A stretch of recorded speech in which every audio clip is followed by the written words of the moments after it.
Здравствуйте! В эфире информационный выпуск Амшик Шара. Сегодня в программе.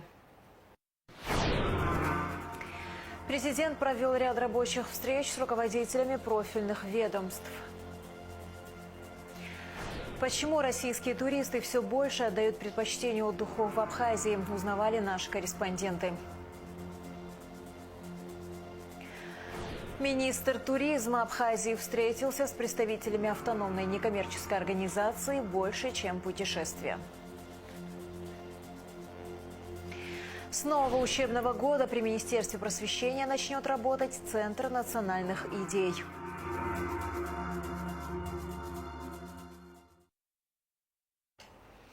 Законопроект о возобновляемых источниках энергии обсудил президент Баадрагунба с Кабмином. Проект разработан в целях установления правовых, организационных, экономических и финансовых основ регулирования отношений государства, производителей, поставщиков и потребителей возобновляемых источников энергии.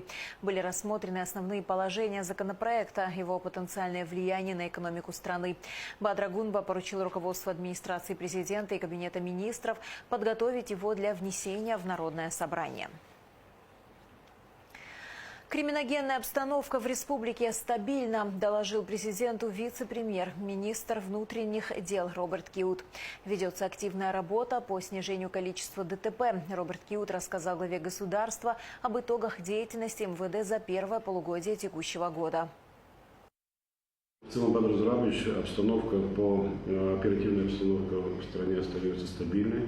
Несмотря на то, что в начале года, вы знаете, что были процессы, связанные с выборами, и была ситуация, конечно, нестабильная, но тем не менее криминогенную обстановку нам удалось удержать. То есть статистику мы проводим в сравнении с прошлым годом. Прошлый год у нас был по показателям фактически всем рекордный. То есть у нас по криминогенной части и по ситуации на дорогах было уменьшение, скажем так, и преступлений, и смертности на дорогах. Для нас сегодня главная задача для МВД – это уменьшить смертность на дорогах. Та задача, которая вами непосредственно была поставлена. В рамках реализации этой программы были установлены 24 камеры фото-видеофиксации, промежутки между городом Сухум и наш Гагра, то есть граница по реке Псол. Что нам это дает? Помимо этого мы установили 5 рубежей контроля, оборудовали 5 постов на выявление нарушителей. Существенно изменилась ситуация на этом участке. Если взять по цифрам погибшим, у нас -6. В настоящее время ведется активная работа по установке камер фото-видеофиксации в восточной стороне. Я думаю, что приблизительно около 2 недель нам необходимо для того, чтобы эта страна была полностью запущена. Ну и, соответственно, мы уверены, что эти показатели, которые сегодня существуют, мы их еще больше улучшим. К концу года будет другой результат. Касаемо незаконного оборота оружия, ту задачу, которую мы поставили, согласно приказу министра, проводится в неделю 2 раза рейдовые мероприятия по всем заведениям городов и районов Республики Абхазия. Предупреждены все владельцы этих заведений для того, чтобы никто не имел возможности в общественных местах появляться с оружием во избежание каких-нибудь негативных последствий. Помимо всего этого, у нас есть увеличение по выявлению незаконного ношения оружия. Это связано именно с тем приказом, согласно вашему указанию, об активной работе, так скажем, в этом направлении. То есть в целом, если взять криминогенную обстановку и обстановку, есть небольшие изменения по кражам, да, увеличение, то есть задача поставлена выявлять.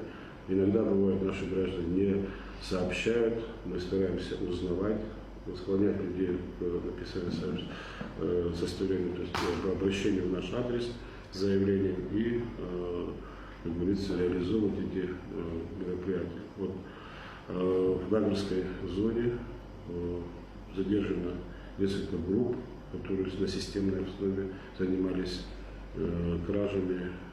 Хотел бы доложить, что многие из тех, кто задержаны, не являются жителями этого района. Также, Бадру Зурабович, согласно вашему распоряжению по основным видам деятельности, так скажем, да, Министерство внутренних дел остается работа и по незаконному обороту наркотических средств.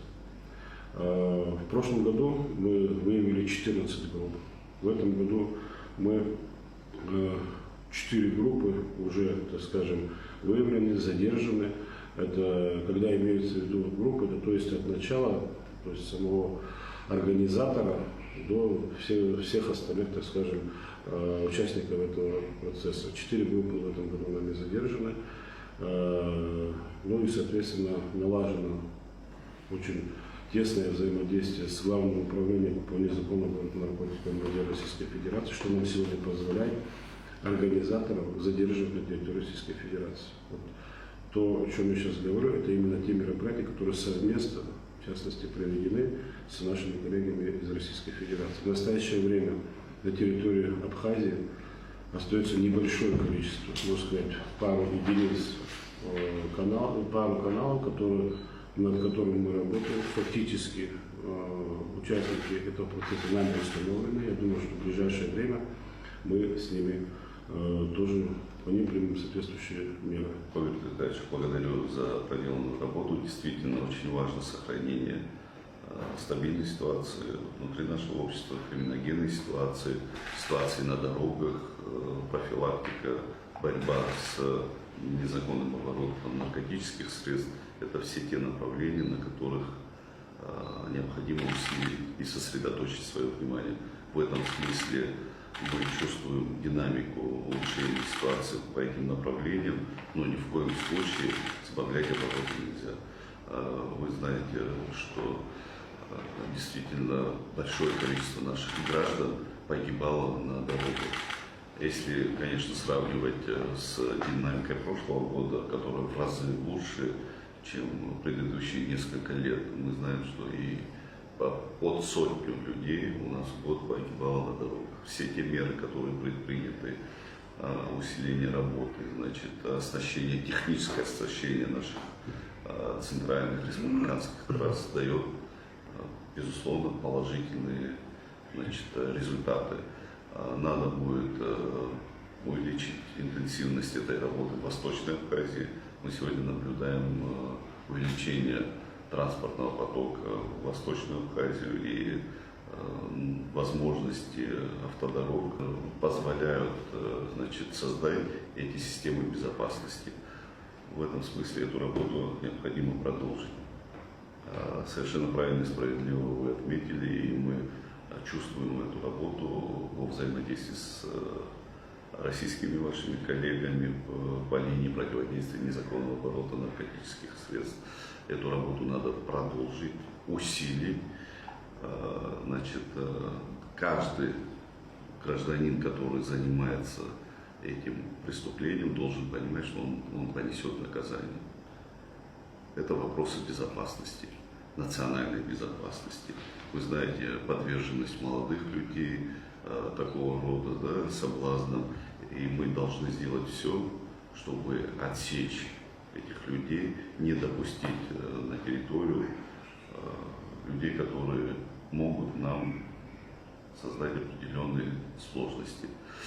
Что касается, значит, летнего курортного сезона, мы наблюдаем небольшой всплеск краж. В этом смысле, Роберт Николаевич, прошу усилить тоже деятельность районных подразделений, центрального аппарата. Мы должны сделать так, чтобы граждане нашей страны, гости нашей страны чувствовали себя в безопасности, комфортно. Кстати говоря, о введении нового подразделения туристической милиции, это очень хорошее, правильное было решение. Я считаю, что мы совершенно вовремя и справедливо начали эту работу.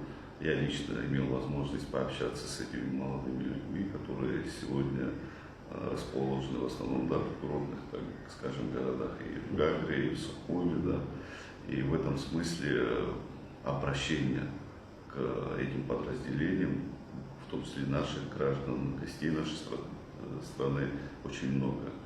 Это прямо та работа, которую нужно продолжать. Надеюсь, что мы это подразделение будем еще усиливать. И, конечно же, этим ребяткам надо будет обязательно дополнительно помочь. Убийство женщины совершено в селе Члоу. Как доложил Роберт Киут, по горячим следам установлено, что убийство совершил гражданин Свижба. Он задержан. Подозреваешь, как я вам с утра докладывал, в селе Члоу произошло убийство девушки по горячим следам. Преступление было раскрыто, задержан житель этого села по фамилии Свижба. Занимаемся дальше проведением оперативных мероприятий в этом направлении.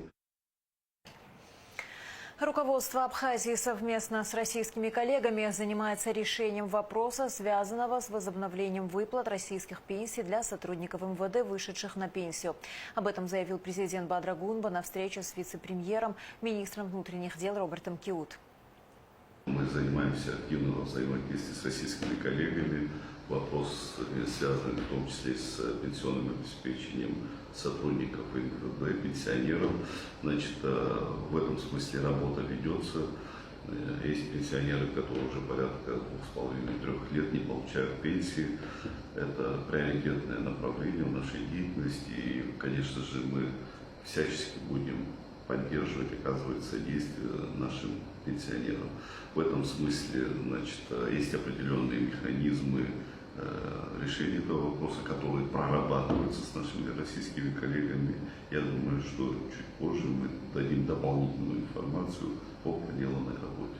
Владимир Здравович, хотел бы выразить слова благодарности. Все те усилия, которые вам придаются сегодня, они очень важны для наших пенсионеров, потому что действительно очень большое количество людей в настоящее время лишены возможности получения российских пенсий, хотя у нас есть действующее соглашение, но некоторые пункты пошли вразрез. Сегодня, благодаря вам, этот вопрос находится на стадии реализации, и мы очень надеемся, что в ближайшее время мы сможем довести до наших пенсионеров хорошую новость. Спасибо вам большое за это.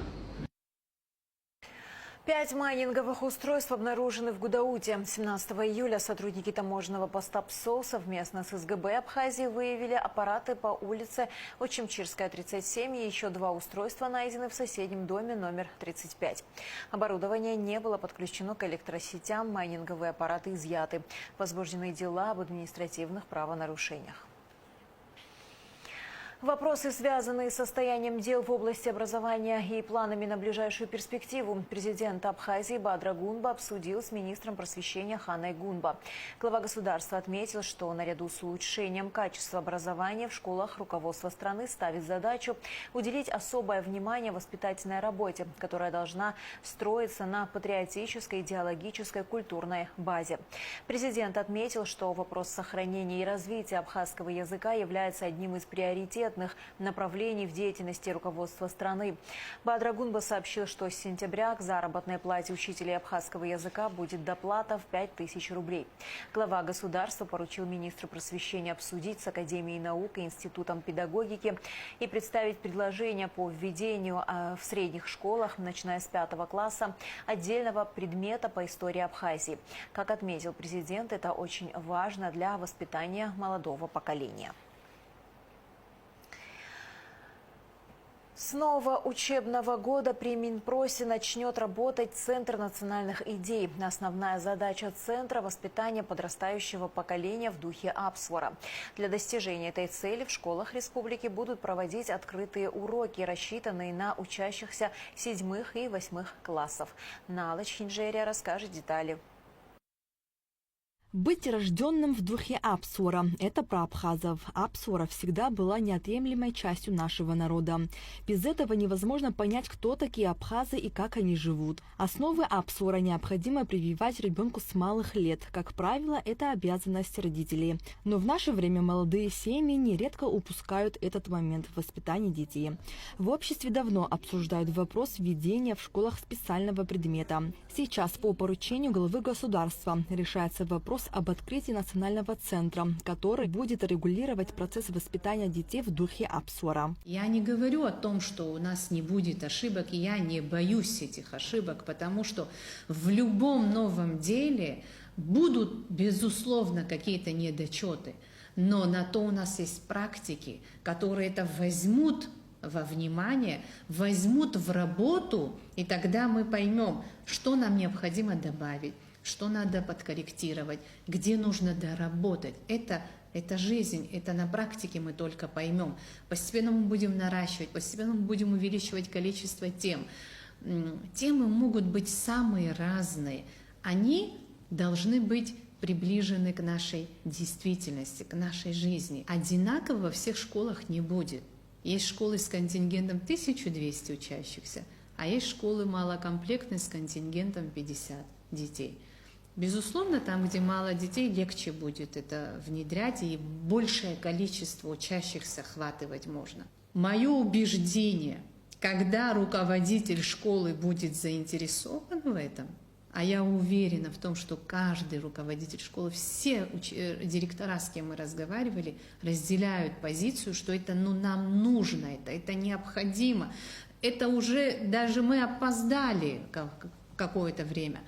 Но для каждой школы нужно разработать удобную для них форму внедрения этой программы.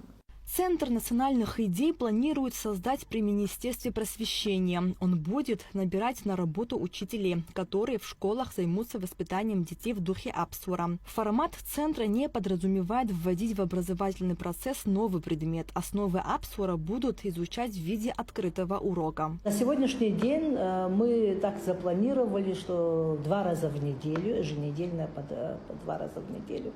В итоге это получается в течение учебного года 68 часов. Предлагается, чтобы программа была гибкой, и предлагается, чтобы это все происходило очень интересно.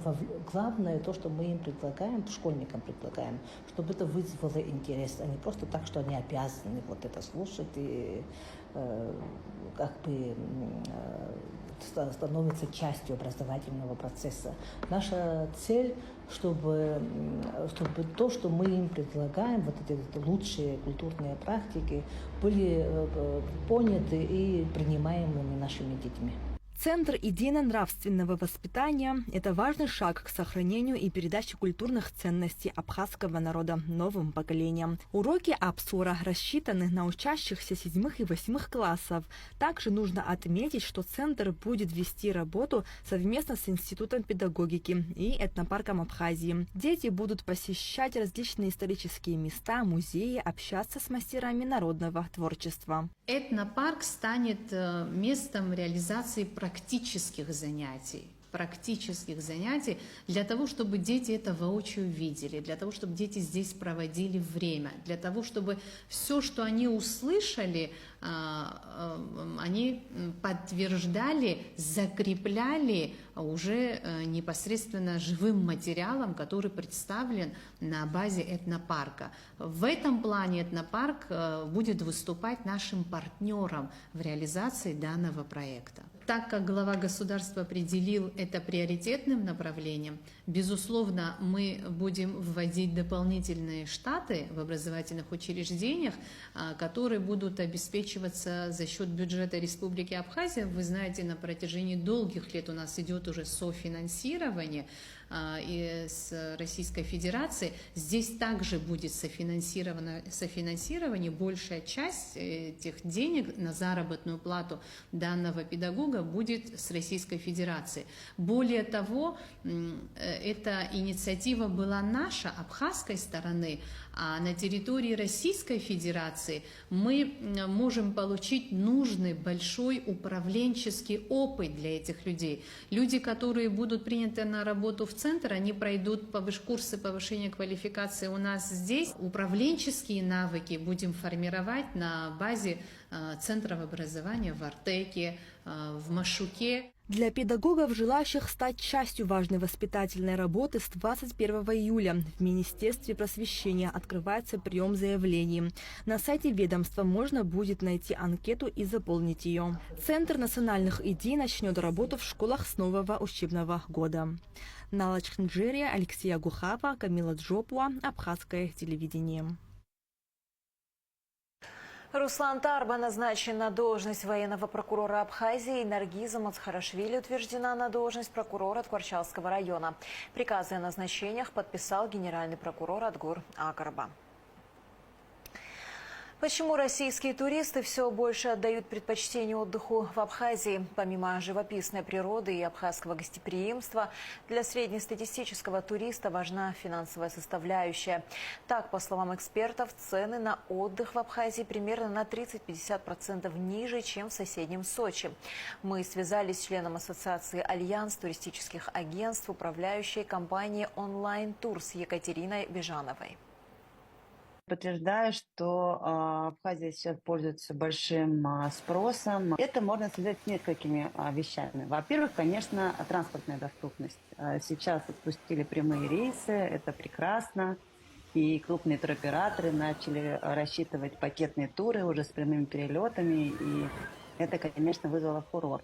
Но даже когда их не было, этих рейсов, все равно через Сочи это достаточно простая была процедура, и туристы без проблем преодолевали границу и ездили путешествовать в Абхазию.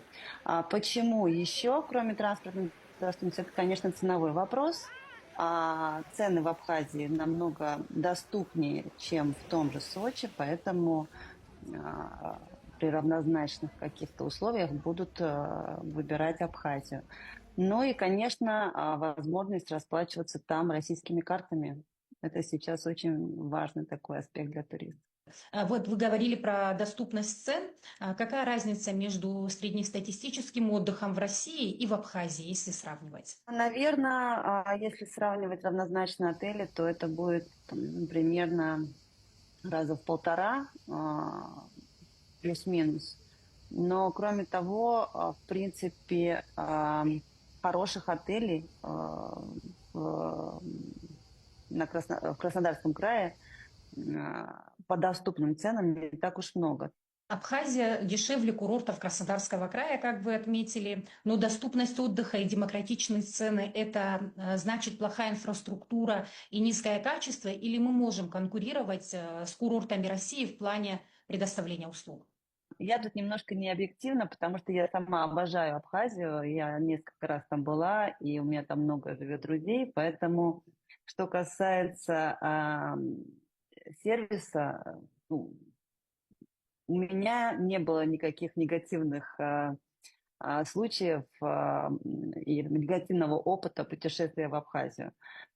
Поэтому у меня тут только позитивные впечатления, позитивные эмоции, позитивные отзывы о путешествии в Абхазии. Конечно, мы не можем не замечать того, что в Абхазии не хватает хороших, дорогих, качественных пятизвездочных отелей с люксовым перечнем предоставляемых услуг. Таких отелей в Абхазии, несомненно, не хватает. Это есть то, к чему нужно стремиться, и я уверена, что Абхазия к этому обязательно придет со временем. При этом отели нормального, хорошего уровня, не люксового, но нормального, хорошего уровня в Абхазии есть. И с точки зрения качества сервиса, если даже где-то оно как-то и проигрывает, то вот это теплое гостеприимство и вот то настроение, с которым встречают туристов, оно компенсирует некоторые недостатки по привычному пониманию сервиса. Я бы сказала так. Красивая природа, чистое море, вкусная еда, да, низкие цены. На ваш взгляд, это главные преимущества Абхазии? Или вы можете еще что-то добавить? Вы перечислили все основные, конечно, преимущества данного направления. Сумасшедшая гастрономия, сумасшедшие горы, Новый Афон чего стоит, озеро Риц, это просто сказка. Поэтому, конечно, в первую очередь клиенты ездят, наши туристы ездят именно за этими преимуществами направлений, которые вы перечислили. В продолжение темы мнения экспертов хорошо, но реальные истории еще лучше. Мы пообщались с семьями, которые самостоятельно приехали на отдых в Абхазию. Почему они сделали такой выбор, узнавала Айлита Арутюнян. Ласковое море, теплый климат, знаменитое абхазское гостеприимство – это, пожалуй, самые распространенные отзывы о преимуществах отдыха в Абхазии. Но есть еще один немаловажный аспект – комфортные и доступные цены во всех туристических сферах. Семья Васильевых приехала к нам из северной столицы, города Санкт-Петербурга. В Абхазии они второй раз. Семья признается, что по сравнению с прошлым годом цены практически не изменились, чему они, безусловно, рады. По финансам нам очень приглянулось это место, потому что все-таки побюджетнее будет, нежели отдыхать где-то на других курортах. Мы изначально рассматривали вариант того, что нам нужно, если мы едем с ребенком, чтобы это было не меньше 3 недель. Потому что здесь цены на еду достаточно ниже, нежели там на наших курортах, так скажем. Да, причем и места такие очень интересные, рестораны, где все, так скажем, красиво подают, много еды, много вкусной еды, и при этом у нас бы, например, в Питере это стоило гораздо дороже. Конечно же, понимать, во что обойдется отдых, важно. Семья приехала на своей машине. Так они смогли сэкономить на дороге. Ведь авиаперелет на 3 человек обошелся в разы дороже. Кроме того, в пути была возможность насладиться красивым южным пейзажем. Очень яркая природа, это горы, это все сочетание большого количества зелени, чистого моря. Это все, конечно, очень привлекает. И даже на картинке, когда ты смотришь, хочется сюда приехать. Поэтому... Когда мы смотрели и выбирали, это тоже был таким приоритетным моментом. Да, нам друзья посоветовали именно это место, эту гостиницу, потому что она недалеко от моря, и к тому же мы на цены особо внимания не обращали, пока сюда не приехали, когда уже тут на месте. Мы не сравнивали на самом деле, мы думали, что, наверное, так же, как и, допустим, в том же самом Геленджике. Но здесь оказалось побюджетнее, мы были приятно удивлены на самом деле. Знакомые летели на самолете, да, и мы сравнили стоимость, естественно, нам на машине вышло дешевле ехать сюда, нежели лететь на самолете. То есть тут один полет на самолете в одну сторону, он обходится дороже, нежели нам оплатить бензин и платную дорогу туда и обратно. То есть на машине намного выгоднее ехать сюда. В городе-музее Питере есть множество красивых туристических мест, но цена посещения отличается от цен в Абхазии, делятся гости из Санкт-Петербурга. Поток туристов немножко другой там, и абсолютно другие туристы, то есть там в основном китайцы, да европейцы.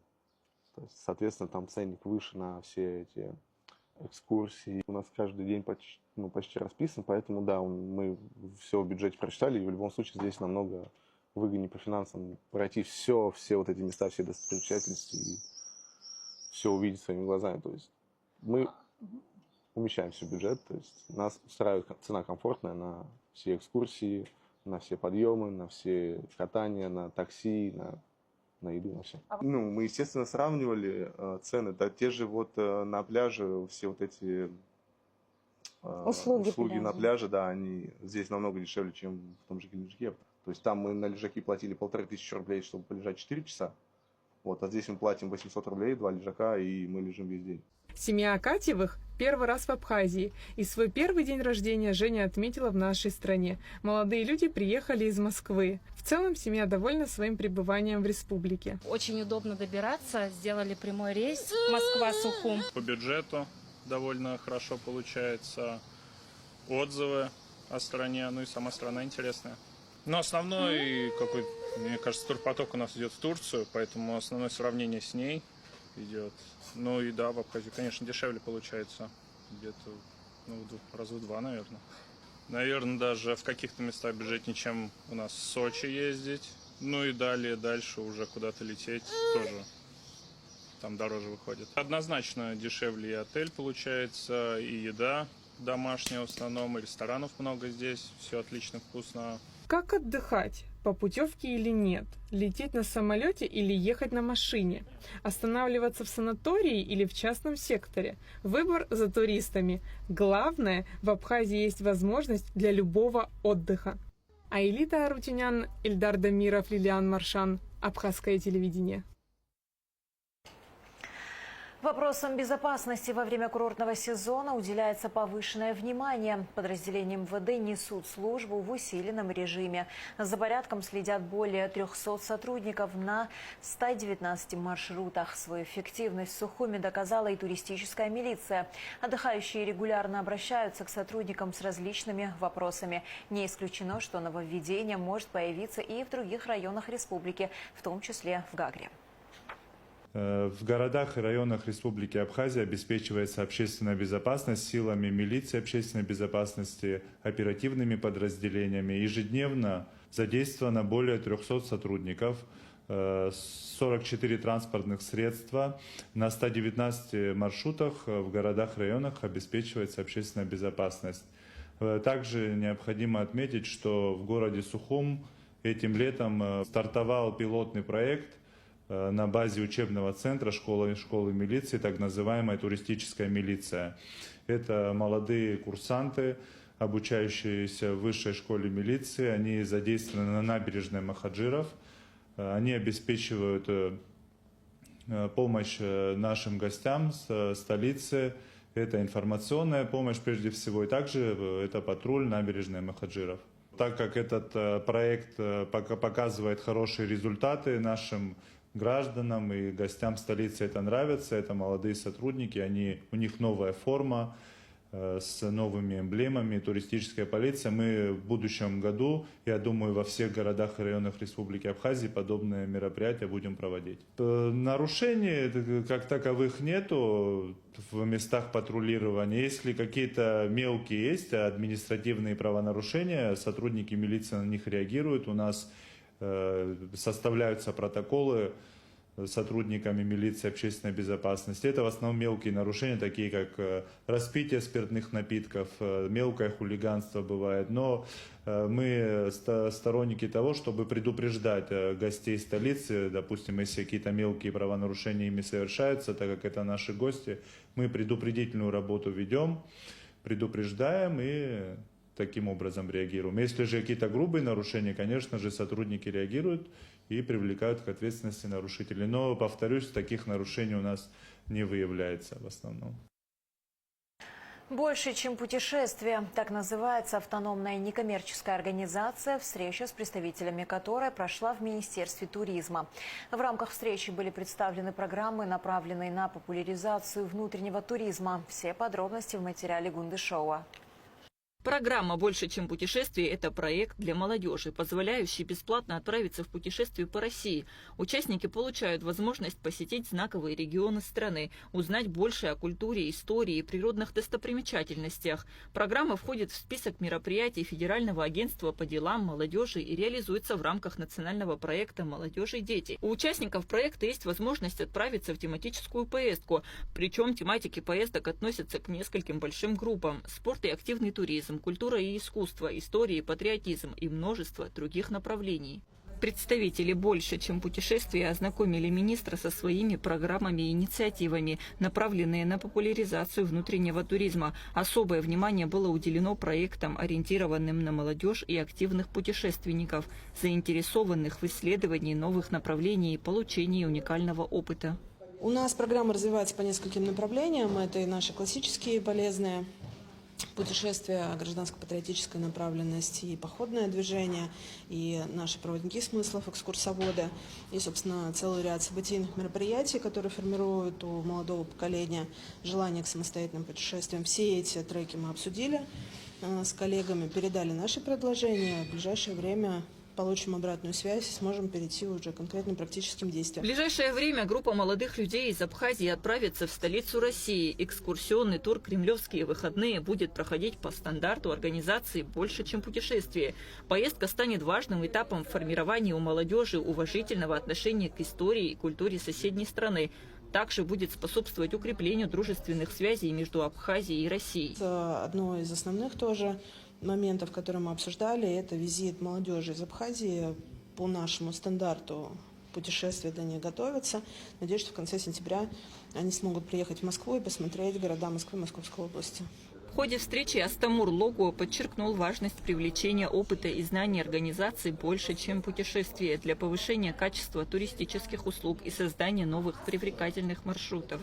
Есть интересные предложения, я за какие-то из них зацепился. Мне очень понравился такой проект, как семейный фестиваль, где люди с семьями приезжают.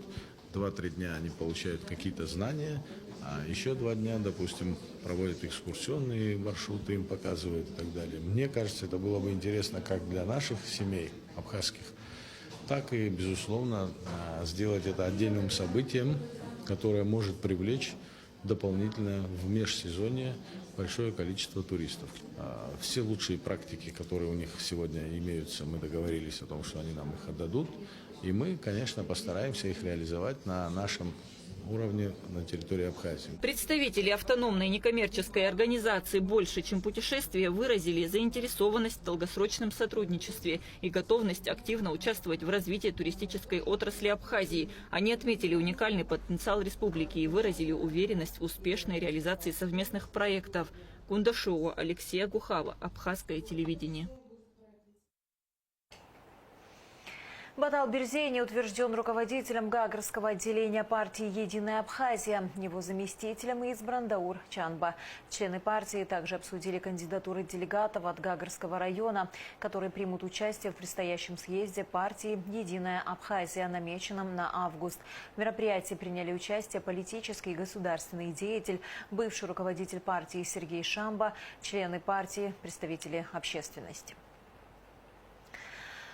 Управление госавтоинспекции напоминает, что получить водительские удостоверения российского образца на территории Абхазии можно только до апреля 2026 года. Для этого нужно всего лишь обратиться в УГАИ с абхазским и российским паспортами и предъявить права. Начальник госавтоинспекции МВД Абхазии Дамир Авицба также призвал граждан, чьи документы уже готовы, обращаться за их выдачей. На сегодняшний день более 1000 удостоверений ждут своих владельцев. Уважаемые граждане, напоминаю, что процедура выдачи водительского удостоверения российского образца на территории Абхазии будет осуществляться до 1 апреля 2026 года. После этого данную процедуру можно будет проводить только на территории Российской Федерации с обязательной сдачей экзамена на предмет знания правил дорожного движения. УГАИ призывает вас своевременно обратиться с целью получения российских прав. На данном этапе мы уже не наблюдаем такого ажиотажа, как в начале. Вы можете прийти и без очереди подать свои документы. Напоминаю, прием ведется ежедневно в здании УГАИ с 9 до 18 часов со вторника по субботу. Также призываю граждан, уже подавших свои запросы, своевременно обращаться за выдачей уже готовых водительских удостоверений российского образца. На сегодняшний день у нас более 1000 удостоверений ждут своих владельцев. 23 июля в Национальной картинной галерее в Сухуми откроется выставка «Возрождение галереи». В экспозицию войдут произведения, уцелевшие после пожара, произошедшего 21 января прошлого года. Выставка знаменует не только возвращение культурной жизни в стены галереи, но и начало восстановления художественного фонда. В день открытия стартует акция «Одна картина, одна история», в рамках которой художники смогут передать в дар галерее произведения искусства. Яркие и интересные события ждут жителей и гостей Пицунды с 23 по 25 июля. Ко дню города, который в Пицунде отметят 25 июля, приурочен гастрономический фестиваль. В нем примут участие абхазские и российские производители, рестораторы, кулинары и фермеры. Праздник приурочен ко дню города Пицунды, который в этом году отметят 25 июля. В завершающий день состоится концерт с участием вокальных и хореографических коллективов из Абхазии и России. Праздничный салют. Организаторы фестиваля – администрация Гагарского района совместно с пицунской молодежью. Вице-президент Беслан Бигвава принял мастера спорта России международного класса, чемпиона Европы по версии IBF European, серебряного призера Европейских игр, серебряного призера чемпионата России Харитона Агарба. Беслан Бигвава выразил ему слова искренней благодарности за вклад в развитие бокса. «Мы горды тем, что наш соотечественник – многократный победитель и призер международных и национальных турниров», сказал Бигвава. Харитон Агарба, в свою очередь, поблагодарил руководство страны за высокую оценку его спортивных достижений. Объявлен конкурс на соискание государственной премии имени Таифа Ачба за вклад в развитие абхазской детской и юношеской литературы. К участию принимаются оригинальные произведения в жанрах поэзии, прозы и драматургии, опубликованные в 22, 23 и 24 годах. Заявки принимаются до 17 октября в Министерстве культуры. Ситуацию с вывозом мусора на центральном рынке обсудили в администрации Сухума. Как отметил директор рынка Алхас Гургулия, автомобильные заторы вокруг рынка затрудняют вывоз мусора коммунальным службам. Он заметил, что на сегодняшний день есть две площадки вокруг рынка, где стоят контейнеры. По улице Вардания и улице Имама Шамиля. В дневное время физически подъехать и вывезти мусор вокруг рынка невозможно. Мэр Сухума Тимур Агарба поручил руководству рынка во взаимодействии с ГАИ города найти решение проблемы. На совещании также рассматривался вопрос переноса контейнеров с рынка в другое место. Домуправу поручено подыскать место под мусорную площадку в районе. В Министерстве соцобеспечения ведется прием граждан, получивших социальные выплаты на территории России для создания единого реестра. Также граждане могут обращаться на горячую линию. 17 июля прошло очередное заседание Межведомственной комиссии по вопросам назначения и выплаты социальных пособий. В центре обсуждения поиск решений по выходу из кризисной ситуации, связанной с возможным уголовным преследованием граждан Абхазии, ранее получавших социальные выплаты на территории России. Подчеркивается необходимость координации действий с российской стороной и разработки совместных решений в рамках двустороннего сотрудничества. И в завершении выпуска о погоде.